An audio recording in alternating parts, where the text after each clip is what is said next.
Hey guys, Will here with NT Mobile. We are taking a look at the Samsung Galaxy S2, the just announced Galaxy S2. Samsung just unveiled this bad boy at Mobile World Congress 2011 in Barcelona.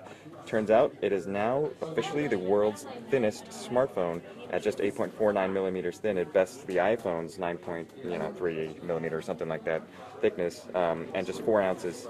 4 ounces, made all possible by the new thinner and higher clarity Super AMOLED display, Super AMOLED Plus display that you see right here, the 4.3 inch. It's bigger, it's wider, so it makes it easier to type on it, and makes it better for viewing web pages because it's nice and wide. But I'm going to take you on a little hardware tour real quick. We got the 4.3 inch Super AMOLED Plus display, higher color gamut, wider color gamut, and higher color saturation and higher contrast. We've got the capacitive touch buttons down here. We only have the menu in the back, and the center button is actually the home button. And if I go ahead and hold that, actually it actually goes into. Whoops, I held it down there. If I double tap the home button, it's going to start up the Blingo voice app to let me actually use my voice to create text or send emails or create little memos. There's the new revised home screen. Actually, it looks pretty cool, and it's super customizable. You can drag stuff like this, and everything kind of just like smoothly moves around like so. We have the hubs here: the Games Hub, the Music Hub, and the Reader Hub, and the Social Hub. Gaming. Get your music, get your ebooks, and get your social networking all done right there.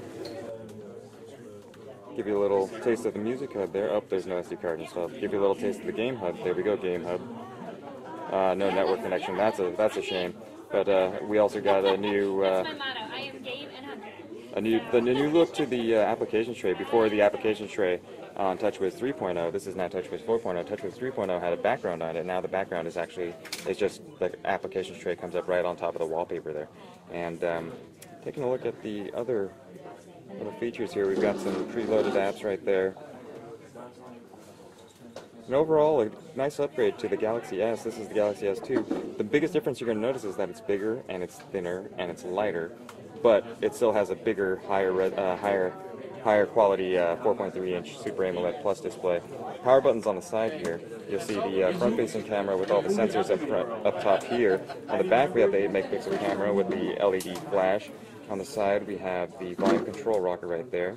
On the top, we have the 3.5mm headphone jack. On the side, the right side actually, we have the power button, and of course the micro USB power port down here.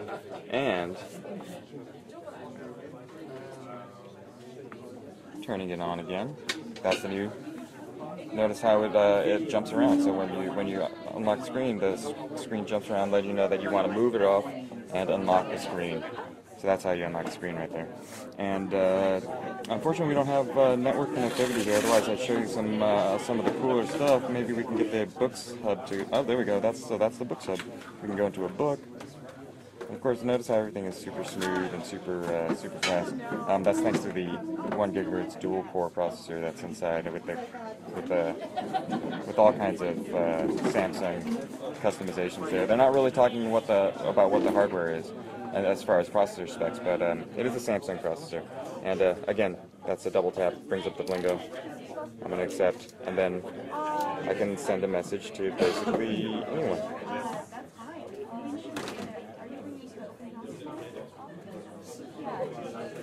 Next.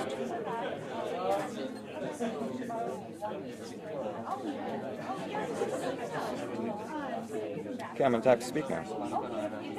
I can't connect to network. Okay, well, so that's a limited preview of the Samsung Galaxy S2 with Samsung's TouchWiz 4.0 on top of Android 2.3 Gingerbread, and using the new 4.3 inch Super AMOLED Plus display with the dual core processor inside.